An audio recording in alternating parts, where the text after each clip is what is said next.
Party కోసం కష్టపడిన ప్రతి కార్యకర్తకు కాంగ్రెస్ పార్టీ సముచిత స్థానం కల్పిస్తుందన్నారు ఆ పార్టీ నేతలు చరణ్ కౌశిక్ యాదవ్, లోకేష్ యాదవ్. అధికారంలోకి వచ్చిన వెంటనే నామినేటెడ్ పోస్టులను భర్తీ చేస్తామని నాడు బీసీలకు హామీ ఇచ్చిందని తెలియజేశారు. అందులో భాగంగానే అనిల్ యాదవ్కు అవకాశం దక్కిందంటున్న బీసీ నేతలు చరణ్ కౌశిక్ యాదవ్, లోకేష్ యాదవ్లతో మా ప్రతినిధి Ram Prasad face to face. Rajya Sabha సీట్ల కేటాయింపుల్లో తెలంగాణ రాష్ట్రానికి 3 సీట్లకు గాను 2 సీట్లు అయితే ఇక్కడ తెలంగాణ స్థానిక నాయకత్వానికి ఇవ్వడం జరిగింది. ఏఐసీసీ అగ్రనేత అయినటువంటి అధ్యక్షుడిగా ఉన్నటువంటి మల్లికార్జున ఖర్గే 2 పేర్లను సూచించడం జరిగింది. దానికి సంబంధించి కేసీ వేణుగోపాల్ ప్రకటన కూడా చేయడం జరిగింది. తెలంగాణ రాష్ట్రం నుంచి సీనియర్ కాంగ్రెస్ నాయకురాలుగా ఉన్నటువంటి రేణుకా చౌదరితో పాటు అదేవిధంగా సికింద్రాబాద్ జిల్లా అధ్యక్షుడుగా డీసీసీ అధ్యక్షుడుగా ఉన్నటువంటి మందాడి అనిల్ కుమార్ పేరును కూడా ప్రకటించడం జరిగింది. దీనికి సంబంధించి ఈరోజు ఓల్డ్ ఎమ్మెల్యే క్వార్టర్స్లో మందాడి అనిల్ కుమార్ అభిమానులతో పాటు కాంగ్రెస్ పార్టీ నాయకులందరూ కూడా ఇక్కడికి వచ్చి సమరాలు జరుపుకుంటా ఉన్నారు. ఇదే విషయానికి సంబంధించి మనతో మాట్లాడడానికి TPCC general secretary Charan Kaushik Yadav ఉన్నారు. వారిని అడిగి తెలుసుకుందాం. అన్న, చెప్పండి, ఈరోజు యువ నాయకుడు అనిల్ కుమార్ యాదవ్కు రాజ్యసభ సీటు కేటాయించడం పట్ల మీ యొక్క అంటే కాంగ్రెస్ పార్టీ ఎలక్షన్ల సందర్భంగా చాలా స్పష్టంగా యాదవ్లను తెలంగాణ రాష్ట్రంలో అధికారంలోకి వచ్చినట్లయితే టీఆర్ఎస్ పార్టీ కన్నా ఎక్కువ పదవులు ఇస్తానని చెప్పేసి మాట ఇచ్చి మాట నిలుపుకుంది కాంగ్రెస్ ప్రభుత్వం అనేది చాలా స్పష్టం. దానిలో భాగంగా ఈరోజు అనిల్ కుమార్ యాదవ్ గారికి రాజ్యసభ ఇచ్చుడంటే తెలంగాణ రాష్ట్రంలో యాదవ్లంతా గౌరవించినట్టుగా మేము భావిస్తూ ఉన్నాం. అదే కాకుండా తెలంగాణ రాష్ట్రంలో కాంగ్రెస్ ప్రభుత్వం అధికారంలోకి వచ్చిన తర్వాత రేపు జరగబోయే పార్లమెంట్ ఎలక్షన్లో ఇంకా యాదవ్లకు టికెట్లు ఇస్తానని, అదేవిధంగా కౌన్సిల్కి కూడా టికెట్లు ఇస్తానని చెప్పడం జరిగింది. అదే కాకుండా నామినేటెడ్ చైర్మన్లు కావచ్చు, గతంలో కూడా 4 టికెట్లు ఇచ్చి అదేవిధంగా 3 జిల్లా అధ్యక్షులు చేసింది, కాంగ్రెస్ పార్టీ వర్కింగ్ మెనీ చేసింది. అదేవిధంగా యాదవ్లను చాలా గౌరవించింది కాంగ్రెస్ పార్టీ. కాబట్టి భవిష్యత్తులో కూడా అందరు యాదవులంతా కూడా కాంగ్రెస్ పార్టీ పక్షాన నిలవాల్సిన అవసరం ఉంది. రేపు జరగబోయే పార్లమెంట్ ఎలక్షన్లో కాంగ్రెస్ పార్టీ 12 పార్లమెంటు గెలిచే దానిలో కూడా యాదవులు కీలక పాత్ర పోషిస్తారని చెప్పి మేము భావిస్తూ ఉన్నాం. మొదటి నుంచి కాంగ్రెస్ పార్టీని యాదవులను ఆదరిస్తూ ఉంది కాంగ్రెస్ పార్టీ. యాదవులంతా కూడా కాంగ్రెస్ పార్టీ సైడ్ ఉన్నారు కాబట్టి కాంగ్రెస్ పార్టీ గుర్తించి ఈరోజు పిన్న వయసులోనే అనిల్ కుమార్ యాదవ్ గారికి రాజ్యసభ ఇచ్చిరంటేనే అదొక రికార్డుగా తెలంగాణ రాష్ట్రం ప్రజలంతా కూడా చర్చించుకుంటా ఉన్నారు.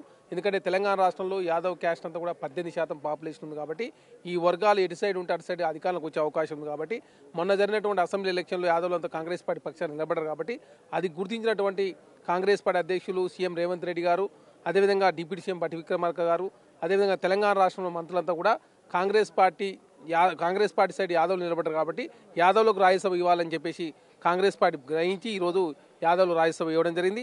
అదే కాకుండా గతంలో కూడా టీఆర్ఎస్ పార్టీ యాదవ్లకు రాజ్యసభ ఇచ్చింది. అదేవిధంగా కౌన్సిల్ సీట్ ఇవ్వడం జరిగింది. అదే కాకుండా 6 ఎమ్మెల్యే స్థానాలు ఇవ్వడం జరిగింది. కానీ ఆ సందర్భంగా కాంగ్రెస్ పార్టీ 4 అసెంబ్లీ స్థానాలు ఇచ్చినప్పుడు కూడా యాదవ్లంతా కాంగ్రెస్ పార్టీ పక్షాన ఎందుకు నిలబడారంటే ఎలక్షన్ల సందర్భంగా కొన్ని ప్రత్యేక పరిస్థితుల్లో యాదవ్లకు సీట్లు ఇవ్వలేకపోతా ఉన్నాం. ఖచ్చితంగా అధికారంలోకి వచ్చినట్లయితే టీఆర్ఎస్ పార్టీ కన్నా ఎక్కువ ఇస్తానని చెప్పడంతో యాదవ్లంతా కాంగ్రెస్ పార్టీ పక్షాన్ని నిలబడరు. దానిలో భాగంగా మొదటగా ఈరోజు రాజ్యసభ ఇచ్చడంటే యాదవ్లను గౌరవించడం మేము భావిస్తాం. రైట్, రాజ్యసభ సీట్ అనేది చాలా పెద్దల సభ. అంటే మనం చూసినట్టయితే ఈరోజు సోనియా గాంధీ కూడా రాజ్యసభ సీటుకే వెళ్లేటువంటి అవకాశం ఉన్న నేపథ్యంలో అతి చిన్న వయసులో అనిల్ కుమార్ యాదవ్కు ఇచ్చిన మాట ప్రకారం బీసీలకు సీట్ల కేటాయింపు సమయంలోనే హామీ ఇవ్వడం జరిగింది. నామినేటెడ్ పోస్టులు కానీ అత్యంతకు మించిన పోస్టులు కూడా ఇస్తామని చెప్పిన నేపథ్యంలో ఇలా కాంగ్రెస్ అధిష్టానం గుర్తించడాన్ని మీరు ఏ విధంగా చూస్తారు? అంటే ప్రధానంగా తెలంగాణ రాష్ట్రంలో పెద్ద యువతను కాపాడుకునే దానిలో భాగంగా కాంగ్రెస్ పార్టీ ముందుకు పోతా ఉంది. అదేవిధంగా సీనియర్స్ కూడా కాపాడుకునే ప్రయత్నం కాంగ్రెస్ పార్టీ చేస్తూ ఉంది. కాబట్టి మొన్న జరిగిన కౌన్సిల్లో కూడా యువకుడైనటువంటి బల్మూరి వెంకట గారికి ఇచ్చారు. అదేవిధంగా పార్టీలో అనుభవం ఉన్నటువంటి మహేష్ కుమార్ గౌడ్కి ఇచ్చారు. ఈ రోజు కూడా యువకుడైనటువంటి అనిల్ కుమార్ యాదవ్ గారికి రాజ్యసభ ఇవ్వడం జరిగింది. సీనియర్ నాయకురాలైనటువంటి రేణుకా చౌదరి గారి రాజ్యసభ ఇచ్చిందంటే కాంగ్రెస్ పార్టీ యువకులను అదేవిధంగా పార్టీలో అనుభవం ఉన్న వ్యక్తులను కాపాడుకునే ప్రయత్నం కాంగ్రెస్ పార్టీ చేస్తూ ఉంది. సమపాలలో యువతను అదేవిధంగా పార్టీలో పనిచేసినటువంటి అనుభవం ఉన్న నాయకులందరూ కూడా ముందుకు తీసుకో ప్రయత్నంలో భాగంగా కాంగ్రెస్ పార్టీ ముందుకు పోతున్నట్టుగా మేము భావిస్తా ఉన్నాం. ఏదేమైనా కూడా కాంగ్రెస్ పార్టీలో యువతకు ప్రాధాన్యత ఉందని చెప్పేసి రాష్ట్ర వ్యాప్తంగా చర్చ జరుగుతూ ఉంది. ఎందుకంటే తెలంగాణ రాష్ట్రంలో ముఖ్యమంత్రి గారు కూడా చాలా యువకుడు.